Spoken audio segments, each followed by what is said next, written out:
Buenos días, iglesia, que el Señor les bendiga. Aquí estamos por la gracia de nuestro Señor Jesucristo, por su amor y por su misericordia hacia cada uno de nosotros. Hace algunas semanas tuve la oportunidad de participar en una fiesta criolla. Era un ambiente grato, familia reunida, tradiciones vivas que a mí en lo personal me gustan mucho, música, comida típica, una hermosa expresión cultural de identidad, de historia, de costumbres que han pasado de generación en generación. Y también hacía memoria al ver todo eso de mi niñez, como al participar de los actos cívicos, recordar las cuecas, las tonadas, el rodeo, la tiradura en rienda, y también veía grupos folclóricos, niños jugando. Y en medio de esa actividad también se me dio la oportunidad de poder compartir una breve reflexión y una bendición para dar comienzo a esta fiesta. Y mientras observaba aquellas expresiones, pensaba en algo muy importante. Las tradiciones, aunque valiosas, aunque nos traen recuerdos, aunque son hermosas, aunque nos llenan a veces de emoción, nunca deben ocupar el lugar esencial y primordial en la vida de los seres humanos y de los cristianos. En esa oportunidad compartí Eclesiastés 13, que habla que todo tiene su tiempo, tiempo para sembrar, cosechar, morir y tiempo también para celebrar. Porque una persona puede estar rodeada de mucho simbolismo, expresiones culturales y formas externas, y aún así perder de vista lo más importante que todo ser humano debería tener presente, que es la realidad espiritual que da sentido y que da propósito a nuestra vida. Y de alguna manera, eso era lo mismo que estaba pasando en la iglesia de Colosas. La iglesia de Colosas estaba siendo influenciada por falsas enseñanzas. Algunos afirmaban que Cristo no era suficiente, que debía añadirse algo más a la religiosidad, a las prácticas religiosas, reglas sobre la comida, celebraciones especiales, observancias externas. Era una mezcla de legalismo y filosofía humana. Pero el apóstol Pablo, frente a todo este panorama religioso, cultural, dice: momento, Cristo es suficiente, no necesitamos agregar nada más a nuestra vida. Dentro de todas estas expresiones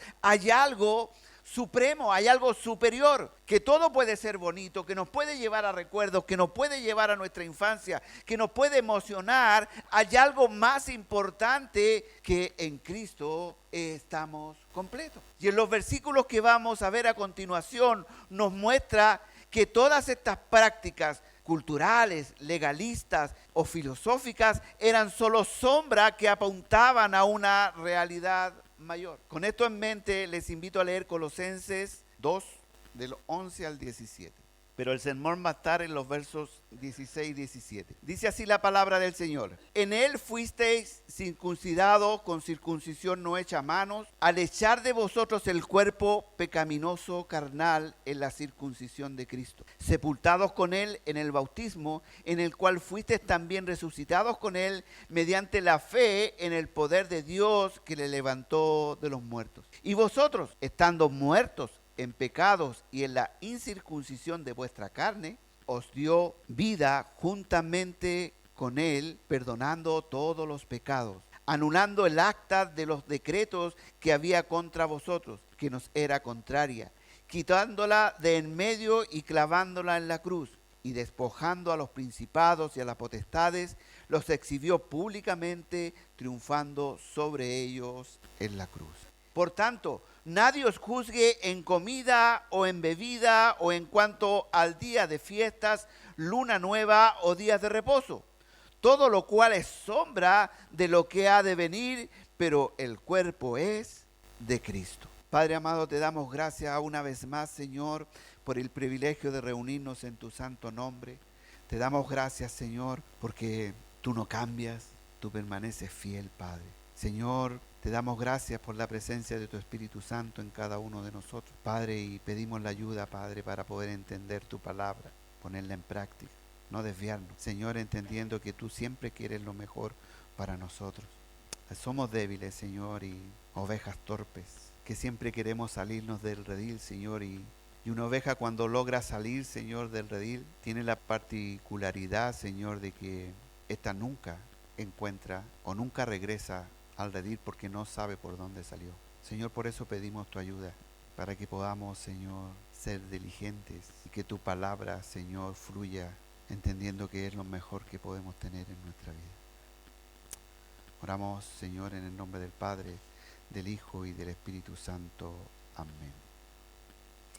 El apóstol Pablo en estos versículos está advirtiendo nuevamente a los colosenses, pues repito, contra el peligro de intercambiar su libertad espiritual en Cristo por una serie de reglas legalistas. Hoy día vamos a hablar del legalismo. Reglas legalistas inventadas por los hombres e innecesarias para la vida espiritual. En otras palabras, el apóstol Pablo está enseñando que el legalismo carece de poder tanto para salvar como para restringir el pecado en el creyente. Todos han escuchado de la palabra legalismo, ¿verdad? Pablo está diciendo que el legalismo carece tanto de poder para salvar como para restringir al creyente del pecado. Recordemos que desde el versículo 8 en adelante, el apóstol Pablo, que lo hemos visto en sermones anteriores, viene mostrando cómo debe vivir el creyente,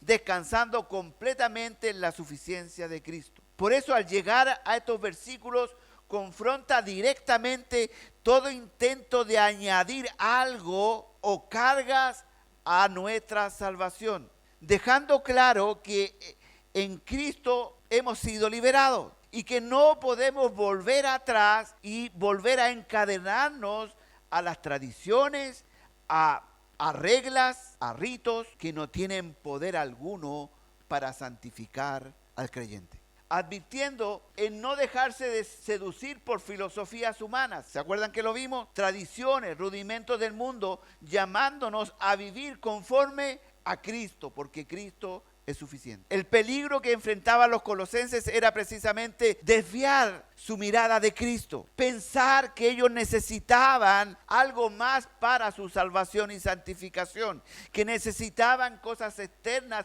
para alcanzar madurez espiritual. Por eso el apóstol Pablo advierte que tienen que estar verdaderamente en Cristo y no deben volver a esas prácticas externas que pertenecen a la antigüedad, a la esclavitud, como era la circuncisión. Aferrándose a ella revelan un corazón insatisfecho. Cuando el creyente se aferra a las tradiciones, se aferra a las creencias, a los ritos, está revelando que hay un corazón insatisfecho y que busca constantemente algo más para llenarse de Cristo, que necesita algo más aparte de Cristo, sin llegar nunca a la verdad. Por eso el apóstol Pablo anteriormente dijo, en Cristo estáis completos. No necesitamos agregar nada más. Por tanto, no hay lugar para añadiduras, para ritualismos humanos y frente a los falsos maestros especialistas para influenciar ideas agnósticas,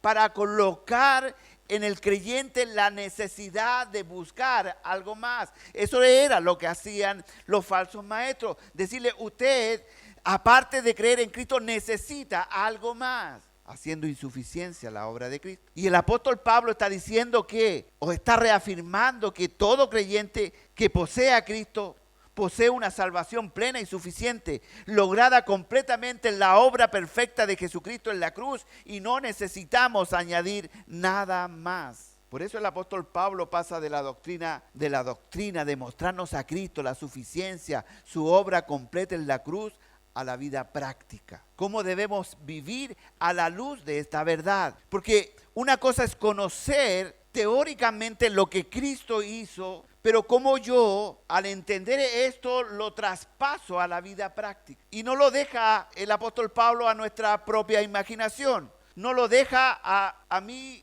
libre decisión. Es decir, yo decido cómo aplico esta verdad a la vida práctica.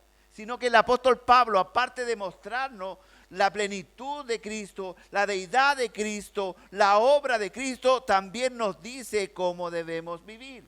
Y nos dice, ¿no es cierto?, en los versículos anteriores, que la circuncisión no servía en absolutamente para nada, porque la circuncisión era una muestra de que pertenecíamos al pacto de Abraham, pero esto no significaba que yo podía tener una comunión plena con Cristo. Y en base a todo eso, él hace una advertencia clara y directa. Y aquí entramos en el versículo 16. Por tanto, nadie os juzgue. Por tanto, nadie os juzgue. Hermanos, esta expresión no es casual. Cuando el apóstol Pablo dice, por tanto, está conectando todo lo anterior. Cristo perdonó nuestros pecados, canceló nuestra deuda, triunfó sobre el pecado y nos dio vida justamente con él. Entonces, si Cristo ya lo hizo todo, ¿quién puede levantarse como juez sobre nuestra vida espiritual? Cuando el apóstol Pablo dice, nadie os juzgue, no está promoviendo una vida sin discernimiento. No está diciendo, oye, nadie puede meterse en su vida. Lo que está diciendo, sino que está confrontando al juicio incorrecto de aquel que pretende mirar la relación con Dios en base a cosas externas, a ritos, a ceremonias en las que participo. Mire lo que está diciendo, nadie os juzgue. No está promoviendo una vida sin discernimiento, sino que está confrontando un juicio incorrecto de aquel que pretende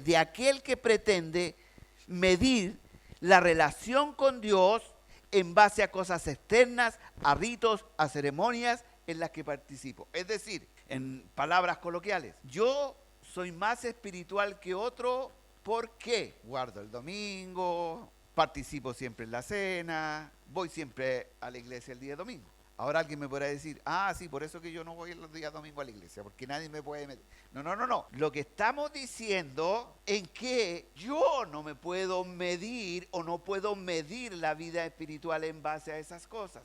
Pero sí hay evidencia de cómo debe ser mi vida espiritual. Mire, es un llamado a no someter la conciencia a estándares humanos que no provienen de Cristo. Note algo importante, el apóstol Pablo no dice, júzguense unos a otros, sino que dice, nadie os juzgue. ¿Por qué? Porque estos juicios venían desde afuera, desde falsos maestros que imponían cargas que Dios no había establecido como requisitos para la salvación. A eso se refiere que nadie os juzgue. Por eso, la primera gran amenaza espiritual que el apóstol Pablo enfrenta aquí y que no es exclusiva en ese tiempo, sino que sigue presente en todo creyente a lo largo de la historia es el legalismo. El legalismo.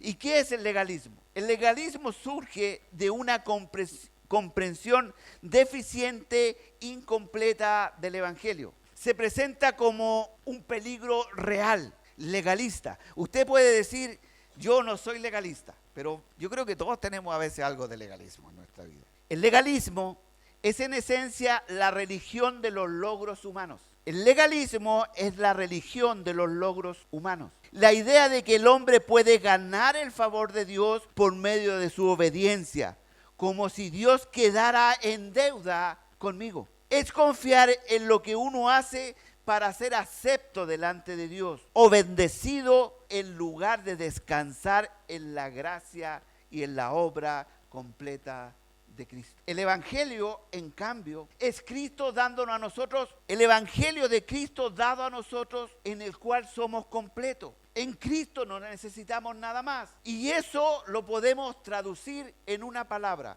gracia recibida. El legalismo es no comprender el Evangelio. El legalismo es creer que por medio de la obediencia, por medio de obras humanas, yo puedo alcanzar la gracia. Pero la gracia es comprender el Evangelio completamente, que yo no necesito absolutamente nada porque es un regalo inmerecido. La gracia es Dios dando al ser humano lo que no merece. ¿Y qué es lo que no merecíamos nosotros? Salvación. No merecíamos perdón. No merecíamos una vida nueva. No merecíamos misericordia. No merecíamos el favor de Dios. Mientras que la misericordia es no recibir lo que merecemos, juicio, la gracia es recibir lo que no merecemos, salvación y bendición. De modo que al entender este concepto, la diferencia de legalismo y gracia, lo único que le queda a un creyente es honrarlo, adorarlo y obedecerlo. ¿Se dan cuenta que no es lo mismo que el legalismo?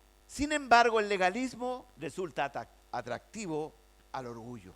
El legalismo resulta atractivo al orgullo humano porque propone que debemos hacer algo para ganar méritos delante de Dios. Usted nunca ha dicho, ay, ¿por qué él y a mí no? ¿Eso qué es? ¿Es legalismo o gracia? Yo no le voy a dar la respuesta. Algo sutil. Que ese no hace lo que yo hago. Usted discierna. Yo no. Póngale si está bien o está mal. Tic o cruz. La gracia, por el contrario, nos enseña que somos incapaces de agradar a Dios por nuestras propias fuerzas. Dependemos completamente de Él. Y nuestra única contribución a la salvación fue nuestro pecado. Nosotros no aportamos nada bueno a nuestra salvación. Nuestro único aporte a la salvación, a la gracia de Dios derramada en nuestro corazón, fue nuestro pecado. La gracia humilla nuestro orgullo, mostrándonos que merecíamos el juicio eterno, la muerte eterna, pero que hemos sido rescatados de nuestra vana manera de vivir no por mérito humano, sino solamente por la gracia de Dios en nuestro corazón. Por eso cuando el apóstol Pablo dice, por tanto, afirma que si en Cristo hemos sido perdonados, librados del dominio del pecado, unidos a su muerte en su resurrección, y si nuestra deuda fue cancelada en la cruz, ¿se acuerda que lo vimos la semana pasada? Entonces no hay nada que añadir a nuestra salvación. Nada. Pero el legalismo insiste en poner reglas, rituales, tradiciones humanas. Pero la verdad es que Cristo ya lo hizo todo. Así la vida cristiana no comienza por gracia y continúa por esfuerzo humano. Ese es un mal concepto.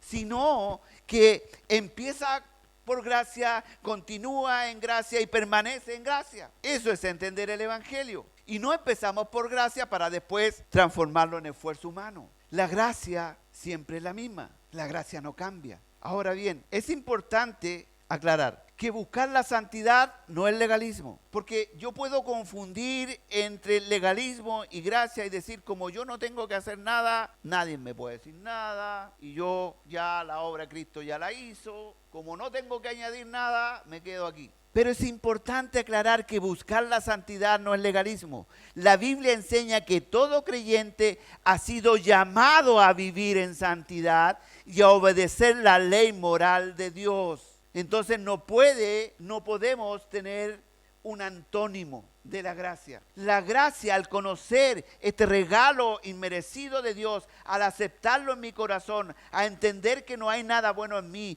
y que yo no pude añadir nada más que pecado a la gracia de Dios derramada en mi corazón, me impulsa y me lleva, porque el Espíritu Santo mora en mí, a buscar la santidad, a anhelar la santidad y a entristecerme con el pecado. Ese es el estándar de vida. Por lo tanto, si usted, mi amado, está pensando que usted no es legalista y vive bajo la gracia y que por lo tanto da lo mismo como viva, está equivocado. Porque Dios dice la palabra que es 3 veces santo. Y si Dios es 3 veces santo, ¿qué anhela Él para nosotros? Santidad. Por lo tanto, a Dios no le da lo mismo como vivamos, aún sabiendo que su obra está completa y que no necesitamos añadir más. Necesitamos entender que por la gracia recibida obedecemos a Dios, no para ganar su favor, sino obedecemos porque ya hemos recibido su favor. ¿Se da cuenta? La obediencia y la santidad es la respuesta a entender la gracia. El legalismo es en respuesta a no entender el Evangelio. El apóstol Pablo confronta con firmeza a los Gálatas.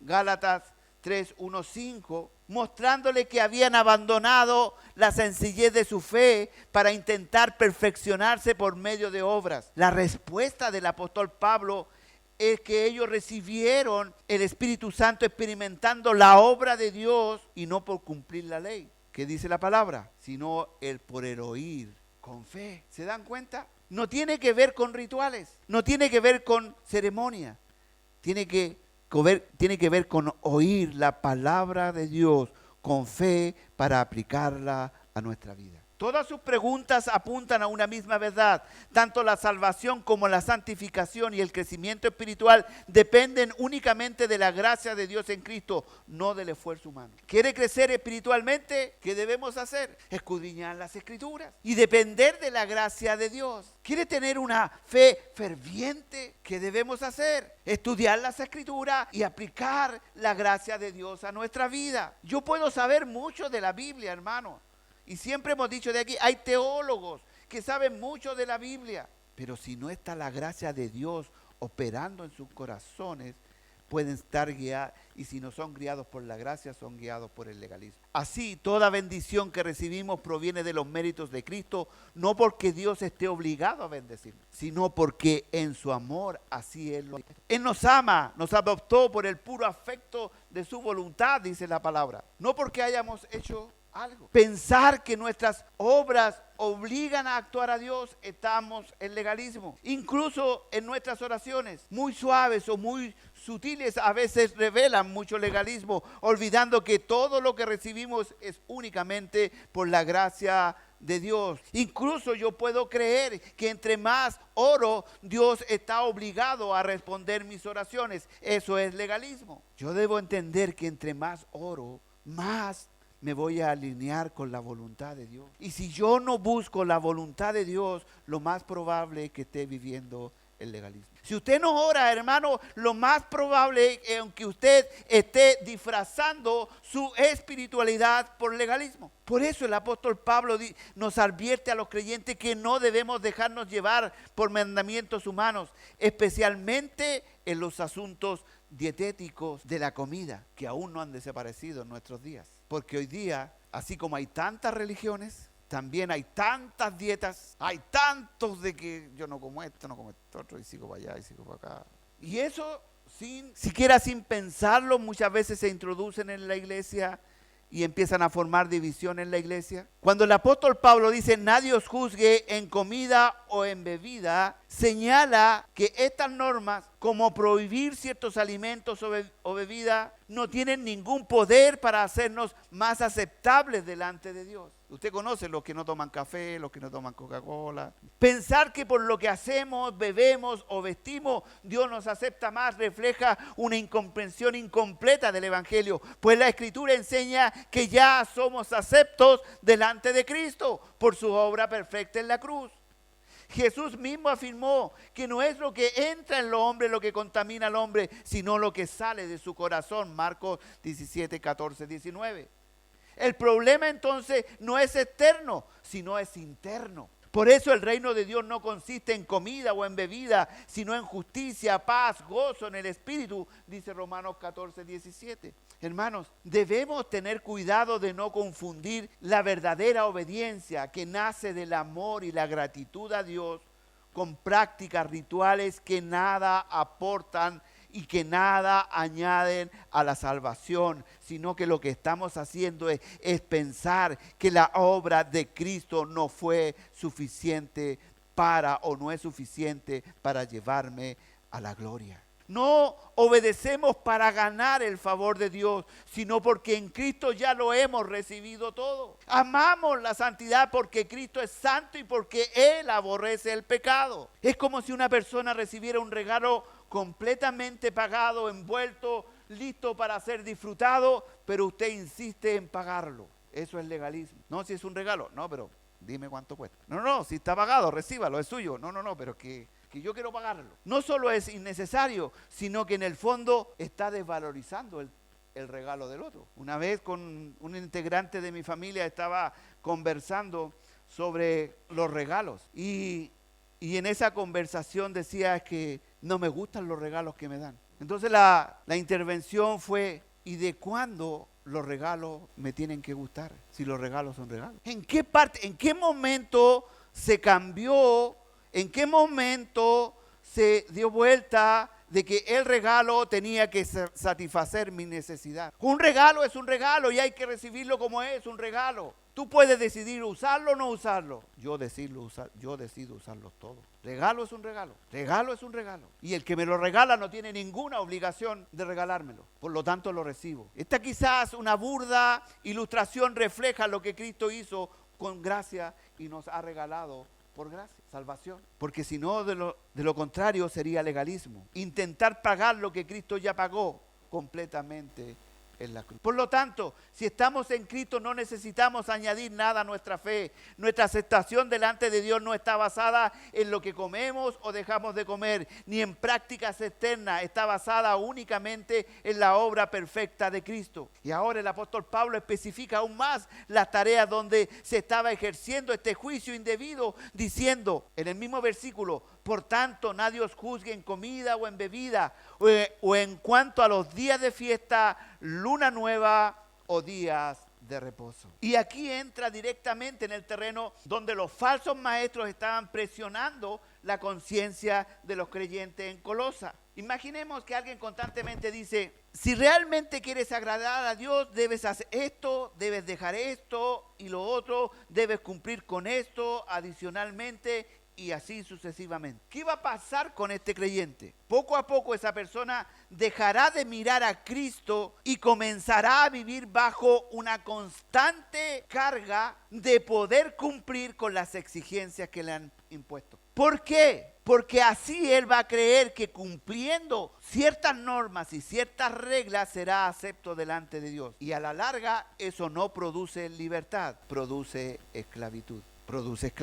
El apóstol Pablo enseña que las fiestas judías como la Pascua, Pentecostés y los tabernáculos, junto con las celebraciones mensuales como la luna nueva, el día de reposo semanal, formaban parte del calendario ceremonial en Israel, en el antiguo pacto, Levíticos 23. Por eso está diciendo o está afirmando que nadie debe juzgar a los creyentes por participar o no participar de estas actividades, ya que todas estas actividades, ¿se acuerdan lo que vimos en los varones? Son sombra que apuntaban ¿a quién? A Cristo. Por lo tanto, mire, ¿cómo lo explicamos? La sombra de una persona puede mostrar su forma, su silueta. Yo incluso a través de la sombra puedo distinguir que si es hombre o mujer por algunos aspectos, pero no es la persona real, es la sombra. Sería absurdo abrazar la sombra cuando la persona está presente. Entonces lo que el apóstol Pablo está diciendo, es absurdo abrazar rituales, formas, la sombra que mostraban lo porvenir, abrazar lo antiguo, seguir pegado a las tradiciones antiguas, a los ritos antiguos, cuando ahora lo tenemos vivo y presente. ¿Se dan cuenta? Porque así eran las ceremonias en el Antiguo Testamento, sombras que apuntaban a Cristo, pero ahora Cristo ha venido a aferrarse, no lo podemos aferrar a la sombra porque Cristo habita en nosotros. En el Nuevo Testamento no se le ordena a la iglesia guardar el sábado ni estas fiestas como requisitos de salvación. Incluso decisiones como el Concilio de Jerusalén en Hechos 15 no impusieron estas cargas a los gentiles. El apóstol Pablo enseña que el cumplir, respetar, guardar estos días es un asunto de libertad cristiana, advirtiendo contra volver a estas prácticas como que si fueran necesarias para nuestra salvación. Ahí está el discernimiento. ¿Me entiende? ¿Por qué? Porque el legalismo dice que son necesarias, pero la gracia dice que no. Pero la gracia dice también que yo debo anhelar y buscar lo mejor. Y vuelvo a insistir, si yo no estoy en la palabra, entendiendo la palabra, congregándonos constantemente, animándonos unos a los otros, ¿cómo vamos a querer y anhelar la santidad? Que es el objetivo primordial de Dios, porque sin santidad nadie verá a Dios. El problema en Colosa era que los falsos maestros mezclaban judaísmo, filosofía, legalismo, intentando imponer estas tradiciones como requisitos espirituales. Pero el apóstol Pablo deja claro que tales rituales ya fueron cumplidos perfectamente en Cristo. Y era un poco lo que yo le venía diciendo, versículo 17. Todo lo cual es sombra de lo que ha de venir, pero el cuerpo es de Cristo. El apóstol Pablo enseña que todas esas prácticas eran solo anticipo. La realidad es que Cristo mismo habita en nosotros. Con su venida, muerte y resurrección, todo este sistema legalista fue cumplido en Cristo en plenitud. Es como seguir usando planos de construcción cuando la casa ya está terminada. Los planos fueron útiles en su tiempo, pero ya no tienen lugar cuando la casa está terminada. Cristo es la casa terminada, la piedra angular. Volver a rituales como medio de aceptación es volver a los planos y rechazar la realidad. Por tanto, la respuesta al legalismo es el Evangelio, la gracia de Dios en Cristo Jesús, porque en Él estamos completos. En Él estamos completos. Sin embargo, si no entendemos esto, podemos creer que andamos en gracia, pero en realidad estamos en el legalismo. Si no entendemos esto, es que creemos que andamos por gracia, pero andamos en legalismo. Hermanos, esto es peligroso, porque el legalismo no es solo doctrina, es algo que debemos tomarlo en serio porque es algo profundamente espiritual. Es sutil, porque el legalismo muchas veces se disfraza de piedad. El legalismo muchas veces se disfraza de disciplina. El legalismo muchas veces se disfraza de amor por Dios, pero en el fondo lo que está haciendo es desplazar a Cristo del centro. Alguien puede decir, al entender esto, puedo seguir pecando, total Dios ya me perdonó. Eso es legalismo, no es gracia, es abuso de la gracia. La verdadera gracia transforma el corazón y no lo endurece. ¡Wow! No sé si le impacta eso a ustedes. La verdadera gracia produce una transformación en el corazón de una persona. Alguien que ha recibido la gracia no puede seguir siendo el mismo. No puede. Y si antes vivíamos en pecado, antes amábamos el pecado, antes no queríamos obedecer, y cuando Cristo, y cuando me llamó a su presencia y recibí la gracia, Cristo transformó mi corazón. Por lo tanto, no puedo seguir siendo el mismo. Porque la gracia nos quebranta, nos humilla, pero también nos levanta. Alguien puede decir, si oro más, ayuno más, entonces Dios me va a aceptar. Eso no es gracia. Eso es legalismo. La gracia dice, ya eres aceptos en Cristo, por eso ahora obedezco, por eso ahora quiero orar, por eso ahora quiero permanecer en los pies de Cristo, por eso ahora empiezo a amar al que no quiero amar y no hago acepción de personas de acuerdo a mi conveniencia. Me quiero relacionar con los que buscan lo mismo que yo busco, la santidad de Dios. Empiezo a amar al que está al lado, aunque es diferente, aunque no piensa igual, pero entiendo que la gracia de Dios que opera en él, opera también en mí. Dios me bendice porque me porto bien. Eso no es gracia, eso es mérito. La gracia dice, Dios bendice porque Él es bueno, no porque yo lo sea. La gracia dice, no merezco nada, pero Dios me lo ha dado todo. Yo soy así, Dios me hizo así y no voy a cambiar. Eso no es gracia, eso es un autoengaño. La gracia verdadera produce transformación real. La gracia no se gana, se recibe. La gracia no justifica el pecado, lo perdona y lo transforma. La gracia no depende de nosotros, depende de Cristo. La gracia no te deja igual, te hace nuevo, en nueva criatura somos en Cristo Jesús. Las cosas viejas pasaron y aquí en adelante son todas hechas nuevas. Si sentimos culpa, la gracia de Dios ofrece perdón de Cristo, ese perdón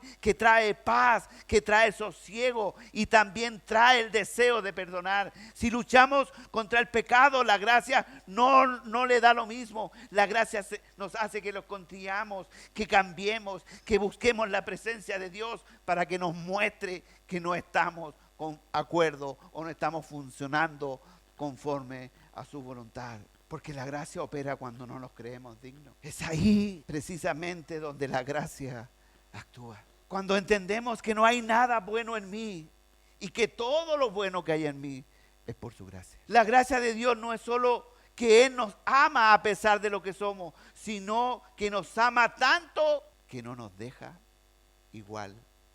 ¿Alguien alguna vez que haya recibido la gracia, y yo creo todos aquí, podemos decir que somos los mismos de antes? Nadie que haya recibido la gracia de Dios puede decir que es el mismo de antes. El legalismo dice, Cristo no es suficiente, tienes que añadir algo más. El evangelio dice, consumado es. El legalismo carga la conciencia, la culpa. Hace tiempo que no voy a la iglesia, para sentirme mejor voy a ir. La gracia la libera. El legalismo produce orgullo y frustración, la gracia produce humildad y gozo.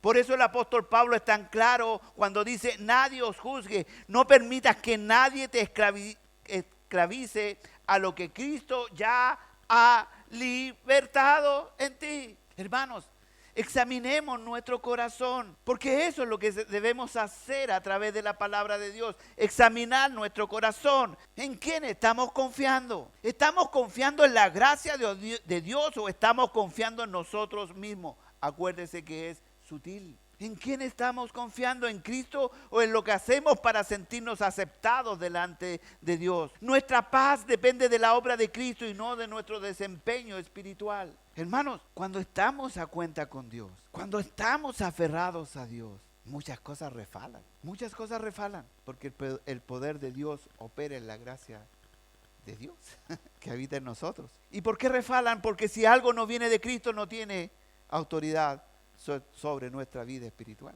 ¡Wow! Desaparece el temor, la duda, la desconfianza al presente, al futuro. Si hay petróleo o no hay petróleo, desaparece. Por eso la palabra de Dios nos llama a vivir en libertad, una libertad que solamente el Evangelio puede entregar. Libertad no es hacer lo que queremos, es vivir descansando en lo que Cristo ya hizo por nosotros. Libertad no es hacer lo que queremos, es vivir descansando en lo que Cristo ya hizo por nosotros. Es obedecer desde el amor y no desde la presión. No obedezco para que Dios me dé lo que yo quiero. No obedezco porque yo quiero o estoy depositando la confianza en lo que estoy haciendo. Hermano, obedecemos porque descansamos en Cristo. Cristo tiene el control. Hermano, cuando usted quiere tener el control, es legalismo. Porque la gracia nos llama a despojarnos de nosotros mismos, a morir el yo, a tomar la cruz, como decía nuestro hermano. Es entender que todo lo que tengo, incluso hasta los hijos, son un regalo de Dios. Y si son un regalo de Dios, son de Él. Yo obedezco en guiarlos conforme a la voluntad de Dios y no conforme a la mía. Es que yo quiero que tú seas ingeniero. No, yo quiero tener un hijo que haga esto y lo otro, porque, y doy todos mis esfuerzos y hago todo lo que esté en mis manos para. Cuidado, cuidado. No se nos dice que no tenemos que hacer nada. No, acuérdense. Cuidado. Una cosa es hacer lo que tenemos que hacer y otra es confiar en que yo puedo hacer lo que quiero hacer. No vuelvas a las sombras. Cristo ya vino, Cristo ya cumplió, Cristo ya pagó y debemos vivir en libertad. No volvamos a aquellos que no tiene poder para salvarnos ni para santificarnos. Hermanos, ¿cuál es la voluntad de Dios? Lo repito una y otra vez. La voluntad de Dios es que nunca me separe de Él. Y esa es la voluntad de Dios que debemos transmitir a nuestros hijos. Lo más importante, lo que Dios quiere, que siempre vivamos dependiendo de Él. Y eso es lo que debemos transmitir. ¿Qué le pasaba al pueblo de Israel cuando dejaba de buscar a Dios? Hacían lo que querían, iban una y otra vez hasta que Cristo otra vez los llamaba a confiar en Él. Bueno, nosotros también, hermanos. Usted quiere saber si está haciendo la voluntad de Dios, mire a su alrededor. Nosotros a veces, siendo cristianos, nos transformamos en agentes o en piedras de tropiezo para que se haga la voluntad de Dios. Yo siempre ponía este ejemplo, y seguramente me han escuchado, cuando le decimos a nuestros hijos que están en la universidad: hoy tengo tantas cosas que hacer, tengo que estudiar, y nosotros al primer recurso que recurrimos es el día domingo: no importa, no vaya a la iglesia, estudie. Es algo tan sutil, es algo moralmente tan bueno, es algo que hasta nuestros hijos nos pueden aplaudir. Oh, mi padre que es consciente. Pero sabe que esa cosita tan sutil, tan pequeña, está mostrando un mensaje erróneo. Porque yo le estoy diciendo que es más importante estudiar que asistir a buscar la presencia de Dios para su vida. Pequeñas cositas. Y que no nos vamos a dar cuenta cuando se nos suelten de la mano. Hermanos, después de considerar esta verdad, que Cristo es la realidad y no la sombra, que en Él estamos completos, que no necesitamos añadir nada a su obra perfecta, llegamos a un momento especial, que es la Santa Cena del Señor. ¿Y por qué digo que debemos recordar que la obra de Cristo es perfecta y que este momento es un momento tan especial? Porque este acto lo realizamos todos los domingos. Y estamos hablando de ritos y ceremonias, y usted podría decir: pero si usted está diciendo que no debemos apegarnos a los ritos y a la ceremonia, y sale con la Santa Cena. La Santa Cena es mucho más que un rito y una ceremonia, mi amado hermano, porque en Cristo estamos completos. Y este ritual no añade nada a nuestra salvación, ni añade nada también a su obra perfecta. Pero este no es un rito vacío. No es una práctica externa más. No es algo que hacemos para ganar el favor de Dios. Al contrario, la Santa Cena es un recordatorio visible, tangible, de lo que Cristo hizo en la cruz. Y para que recordemos que su obra es perfecta y que no necesitamos hacer nada para recibirla, para recibir su gracia, porque Él habita en nuestro corazón. Si el legalismo nos dice haz más para ser aceptos, al participar de la Santa Cena del Señor, la gracia nos dice consumado es. Está todo completo, hecho, perfecto. El pan y la copa no son sombras que apuntan a un futuro glorioso, pero también son memoria de que Cristo lo hizo perfecto, venció el pecado, que cargó con nuestras culpas y temores. Aquí no venimos a demostrar nada. Al participar de la Santa Cena nos venimos a presentar delante de Dios tal como somos. Al participar de la Santa Cena debemos reconocer que no tenemos mérito alguno para participar de ella si no fuera por la gracia de Cristo derramada en nuestro corazón. Y el Señor la dejó instituida para que tú y yo descansemos en la gracia. La Santa Cena fue instituida para que tú y yo no nos olvidemos que no necesitamos nada más. La gracia de Dios y el participar de la Santa Cena de Dios no nos dice que debemos vivir vidas de monjes o encerrados en 4 paredes, sino que la gracia de Dios nos dice que no somos parte de este pueblo, de este mundo, pero que habitamos en Él y que habitando en Él nosotros estamos tomados de la mano de Dios. En este mundo todos los días necesitamos reconocer que hay alguien más grande que todo lo que sucede en el mundo y que Cristo es suficiente. El legalismo me dice que yo debo ganarlo todo. Descansa en Cristo y Él traerá paz que escapa todo entendimiento.